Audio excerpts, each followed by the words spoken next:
എന്നാൽ IAS തലപ്പത്തെ പോരിനിടെ N പ്രശാന്തിന്റെ suspension 4 മാസത്തേക്ക് നീട്ടി സർക്കാർ. ആദ്യം കുറ്റാരോപണ മെമ്മോയ്ക്ക് മറുപടി നൽകണമെന്ന് ചീഫ് സെക്രട്ടറി നിർദ്ദേശിച്ചു. പ്രശാന്തിനെ അനുകൂലിച്ച ബി അശോകിനെ മാറ്റിയതിൽ പ്രതിഷേധം ശക്തമാകുന്നു. വകുപ്പ് മന്ത്രി അറിയാതെയാണ് അശോകിനെ മാറ്റിയത്.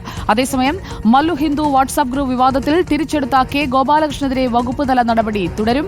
റഹീസ് റഷീദ് നമുക്കൊപ്പം എത്തുന്നു. റഹീസ് റഷീദ്, എൻ പ്രശാന്ത് വിശദീകരിച്ചേ മതിയാകൂ, അതിനുശേഷം ബാക്കിയാകാം എന്നതാണോ സർക്കാരിന്റെ തീരുമാനം?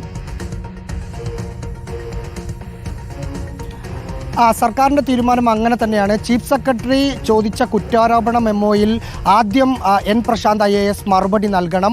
ആ മറുപടി നൽകിയതിന് ശേഷം പ്രശാന്ത് ചോദിച്ച ചോദ്യങ്ങൾക്ക് ചീഫ് സെക്രട്ടറി എന്ന നിലയിൽ ശാരദാ മുരളീധരൻ മറുപടി നൽകാം എന്നതാണ് സർക്കാരിൻ്റെ നിലപാട്. ഇതനുസരിച്ച് പ്രശാന്തിന് ചീഫ് സെക്രട്ടറി കുറ്റാരോപണ മെമ്മോയ്ക്ക് മറുപടി നൽകാൻ 15 ദിവസത്തെ സാവകാശം നൽകിയിട്ടുണ്ട്. ആദ്യം പ്രശാന്ത് ഇത് മറുപടി നൽകിയതിന് ശേഷം ചീഫ് സെക്രട്ടറിയുടെ ഓഫീസിൽ എത്തിയതിനു ശേഷം പ്രശാന്തിന് ചീഫ് സെക്രട്ടറി നിന്ന് കിട്ടേണ്ട വിവരങ്ങൾ അല്ലെങ്കിൽ എന്തെങ്കിലും രേഖകൾ പരിശോധിക്കാനുണ്ടെങ്കിൽ അത് പരിശോധിക്കാം എന്ന് കാട്ടിയാണ് ശാരദാ മുരളീധരൻ കത്ത് പ്രശാന്തിന് നൽകിയിരിക്കുന്നത്.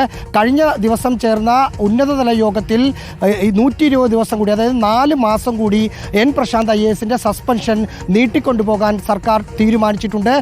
അതിനു പുറമെ പ്രശാന്തിനൊപ്പം തന്നെ സസ്പെൻഡ് ചെയ്ത ഗോപാലകൃഷ്ണൻ IASനെ സർവീസിൽ തിരിച്ചെടുക്കാനുള്ള ഒരു തീരുമാനവും സർക്കാർ എടുത്തിരിക്കുന്നു. ഏത് പദവിയിലേക്കാണ് നിയമനമെന്ന് തൊട്ടടുത്ത മണിക്കൂറുകളിൽ അറിയാൻ സാധിക്കും എന്ന് മനസ്സിലാക്കുന്നു. ഇതിനൊപ്പമാണ് IAS തലപ്പത്തെ പോരിൽ മറ്റൊരു നീക്കങ്ങൾ കൂടി നടന്നത്. കൃഷി വകുപ്പ് പ്രിൻസിപ്പൽ സെക്രട്ടറിയായ ഡോക്ടർ ബി അശോകിനെ പൊതുഭരണ വകുപ്പിൽ തദ്ദേശ സ്വയംഭരണ വകുപ്പിൻ്റെ പരിഷ്കാര കമ്മീഷൻ ചെയർമാൻ സ്ഥാനത്തേക്ക് സർക്കാർ മാറ്റി.